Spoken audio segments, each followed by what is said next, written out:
Hello दोस्तों, स्वागत है आप लोग का बैलेंस पॉकेट में।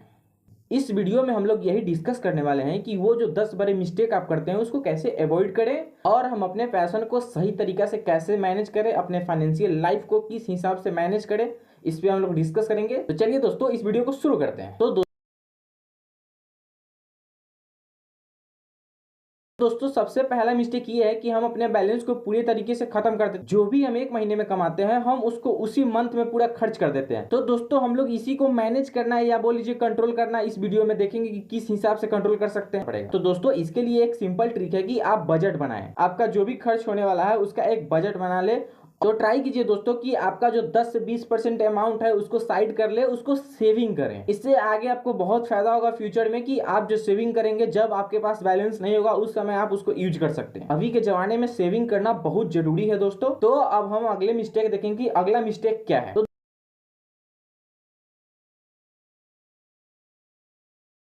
दोस्तों अगला मिस्टेक ये है कि आप मंथली बजट नहीं बनाते हैं या मान लीजिए वीकली बजट नहीं बनाते हैं। हमको अक्सर लगता है कि बजट बनाने से क्या होने वाला है, बजट बना के हमारा क्या फायदा होगा। तो दोस्तों मंथली बजट बनाने से ये फायदा होगा कि आपको पता रहेगा कि आप कितना कितना अमाउंट कहाँ कहाँ पे खर्च कर रहे हैं। तो दोस्तों इसका एक सिंपल तरीका है कि आप 50%, 30% एंड 20% के हिसाब से मंथली बजट बनाए। तो दोस्तों मान लीजिए जैसे कि 50% वो हुआ जो आपको जरूरत है, जैसे मान लीजिए रूम रेंट है, राशन का खर्चा है, ये सब आप 50% में डाल सकते हैं। अगला 30% आप वहां पे डाल सकते हैं जो आपको मान लीजिए रिचार्ज का बिल है या आप ट्रेवल कर रहे हैं तो उसका चार्ज है, वो सब आप 30% में डाल सकते हैं। वो जो 20% बच रहा है दोस्तों उसको आप सेविंग के तौर पे यूज कर सकते हैं। इस हिसाब से आप अपने मंथली बजट बना सकते हैं। ये बहुत जरूरी है आपको कि आप अपना मंथली बजट बनाएं। उससे आप ट्रैक कर सकते हैं आप अपने सैलरी को कि आप कहां कहां पे खर्च कर रहे हैं।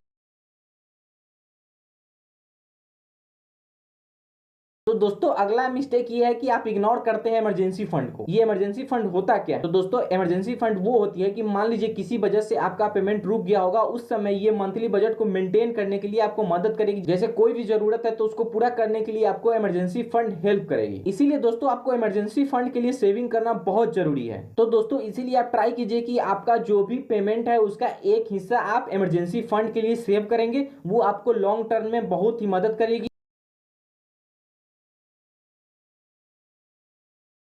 अगला मिस्टेक ये है दोस्तों कि आप बहुत ज्यादा क्रेडिट पे निर्भर हो जाते हैं। ये क्रेडिट क्या होता है? ये क्रेडिट होता क्या है? तो ये क्रेडिट ये है, मान लीजिए आप क्रेडिट कार्ड यूज करते हैं या कहीं से लोन लेते हैं तो ये क्रेडिट हो गया। आप लोग को तो पता है दोस्तों कि लोन लेना कितना आसान हो गया है अभी के टाइम पे।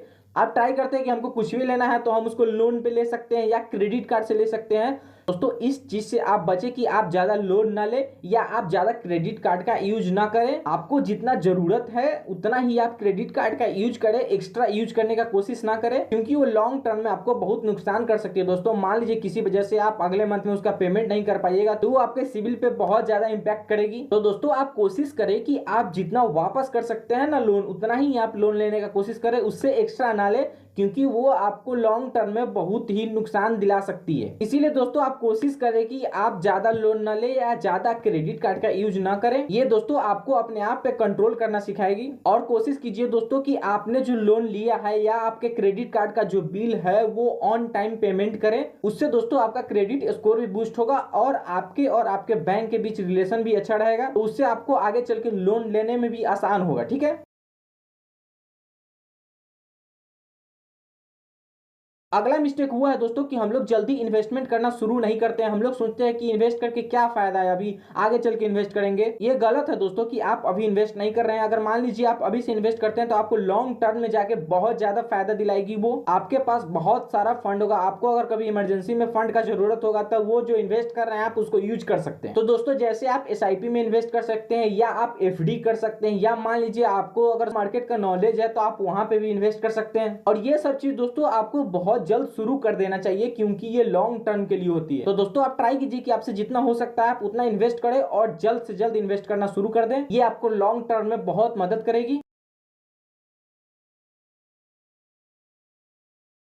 अगला मिस्टेक ये है दोस्तों कि हम लोग रिटायरमेंट प्लान नहीं बनाते या इसके बारे में सोचते नहीं है। अगर दोस्तों आप रिटायरमेंट प्लान को इग्नोर करते हैं तो ये बहुत बड़ा गलती है। आप मान लीजिए दोस्तों आप रिटायर होने वाले हैं, तब आप इसके बारे में सोचिएगा तो तब तक बहुत ज्यादा लेट हो चुका होगा। इसीलिए आप कोशिश कीजिए कि आप अभी से ही आप अपने रिटायरमेंट प्लान बनाएं और उसमें इन्वेस्टमेंट करना शुरू करें। इसके लिए आपको दोस्तों अभी से ही छोटा छोटा अमाउंट पीपीएफ के तौर पे आपको इन्वेस्ट करना होगा, या मान लीजिए आप एफडी कर सकते हैं इसको। इसके लिए दोस्तों आपको अभी से ही छोटा छोटा अमाउंट पीपीएफ या पेंशन स्कीम के थ्रू आपको इन्वेस्ट करना पड़ेगा। वो आगे चल के आपको रिटायरमेंट के समय बहुत मदद करेगी। आपके पास इतना सफिशिएंट फंड होगा कि आप उसको यूज करके आप अपने रिटायरमेंट एंजॉय कर सकते हैं। इसीलिए कहते हैं दोस्तों कि छोटी शुरुआत बड़ी फ्यूचर की गारंटी देती है।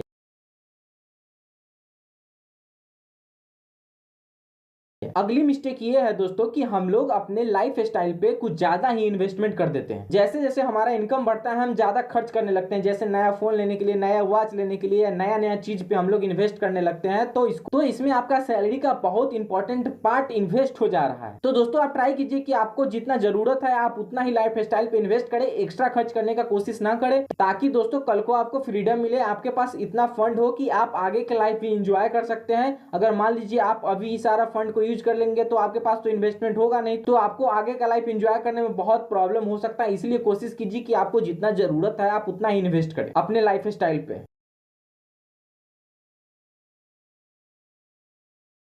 अगला मिस्टेक ये है दोस्तों कि हम लोग इंश्योरेंस नहीं लेते हैं। जैसे मान लीजिए लाइफ इंश्योरेंस या हेल्थ इंश्योरेंस हम लोग इग्नोर करते हैं कि हमको अभी इंश्योरेंस का क्या जरूरत है, हम तो अभी यंग है। लेकिन ये गलत है दोस्तों। हेल्थ इंश्योरेंस या लाइफ इंश्योरेंस लेना बहुत जरूरी है अभी के लाइफ में। ये आपको या आपके परिवार को मुसीबत के समय में फाइनेंशियली हेल्प करता है। इसीलिए आपको लाइफ इंश्योरेंस या हेल्थ इंश्योरेंस लेना बहुत जरूरी है। आप हमेशा कोशिश कीजिए कि आपके पास एक लाइफ इंश्योरेंस या एक हेल्थ इंश्योरेंस होना चाहिए।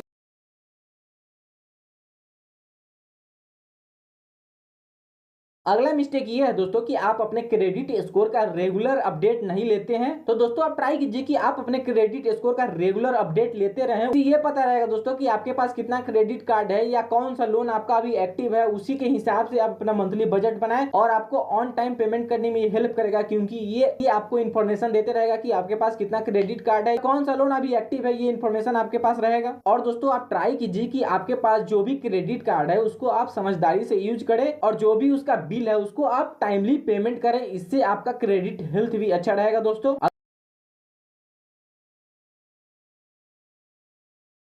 अगला मिस्टेक ये है दोस्तों कि हम लोग फाइनेंशियल एडवाइस नहीं लेते हैं या इसको इग्नोर करते हैं। जब हम दोस्तों फाइनेंशियल एडवाइस नहीं लेना या नहीं सीखना चाहते हैं तो ये तो गलती करने का चांस बढ़ जाता है दोस्तों। हम सोचते हैं दोस्तों कि हम सब जानते हैं, लेकिन दोस्तों एक्सपर्ट से एडवाइस लेना बहुत जरूरी होता है आपके फाइनेंशियल लाइफ के लिए। तो दोस्तों आप हमेशा ट्राई कीजिए कि आप रिलायबल फाइनेंस एक्सपर्ट को फॉलो करें, और अपने फाइनेंशियल डिसीजन लेने से पहले सीखना बहुत जरूरी होता है। आपको आगे का रास्ता तय करने में बहुत मदद करती है। तो दोस्तों ये 10 फाइनेंशियल मिस्टेक आपको जानना बहुत जरूरी था, जो कि मैंने इस वीडियो में डिस्कस किया है। तो अगर आपको ये वीडियो अच्छा लगा होगा तो आप हमारे वीडियो को लाइक करें, और ये सब चीज को आप दोस्तों अभी से ट्राई करना शुरू कर दें। तो दोस्तों चलिए इस वीडियो को खत्म करते हैं। मिलते हैं आप लोग से अगले वीडियो में। तब तक के लिए खुश रहिए, मुस्कुराते रहिए और हमारे चैनल को सब्सक्राइब कर लीजिए। मिलते हैं अगले वीडियो में दोस्तों। धन्यवाद।